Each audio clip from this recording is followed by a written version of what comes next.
Good day everyone, I am Angelica Jimenez from BA2A, and today our topic is the difference between reasons and will. But first, let us discuss what is reason. In philosophy, reason is the faculty or process of drawing logical syllogism. Reasoning is a process of drawing out conclusions from the previous knowledge. So, in the other words, reason is associated with knowledge. So, knowledge is something that one acquires, he studies, gets matured and professional. The term reason is also used in other contexts as a disagreement to sensation, perception, feeling, and desire. And also, reason is a form of personal justification which changes from person to person based on their own ethical and moral code, as well as prior experience. It may only understand reason is the driving force that enables a person to do something. Like for example, the reason why you go to school. For me, my reason is I go to school to finish my studies and to help my parents someday. So, there's always a reason for everything. The reason why your boyfriend cheated on you. The reason why everything feels like falling into pieces. Before I continue my discussion, I have a question here and answer it in the comment section. Here's my question. Para kanino ka bumabangon? What is your reason? Now, let us continue our discussion. According to the German philosopher Immanuel Kant, reason is the power of synthesizing into unity by means of comprehensive principles, the concepts that are provided by the intellect. That reason which gives prior principles, Kant calls pure reason as distinguished from practical reason, which is especially concerned with the performance of actions. Reasoning is associated with thinking, cognition, and intellect. The philosophical field of logic studies ways in which human reasons formally through argument.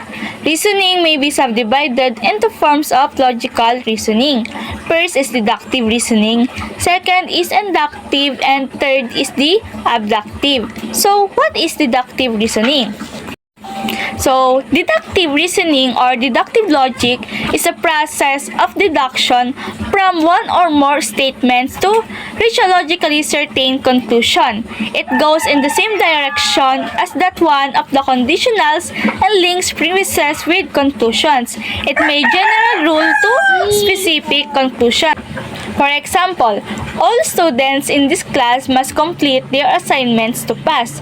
And then, Gina is a student in this class, therefore, Gina must complete her assignment to pass. So, second is the inductive reasoning. It is a logical process in which multiple premises, all believed true or found true most of the time, are combined to obtain a specific conclusion. It is often used in application that involve prediction, forecasting, and behavior.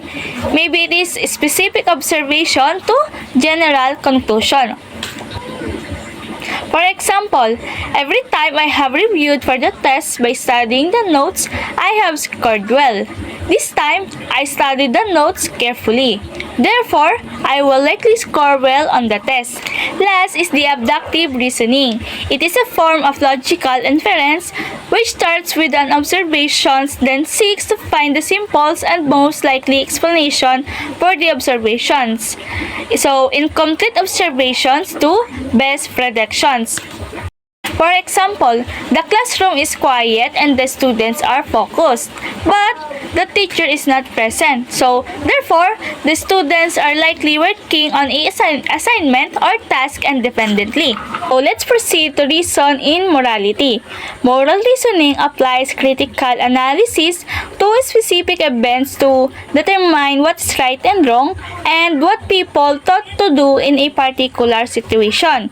Both philosophers and psychologists study moral reasoning. Typically applies logic and moral theories such as deontology and utilitarianism to specific situations or dilemmas. However, people are not especially good at moral reasoning. Indeed, the term moral dumbfounding describes the fact that people often reach strong moral conclusions that they cannot logically defend. Before I end my discussion, I have another question. So here's my question. In your opinion, what is reason? And give a personal experience that you may use reason.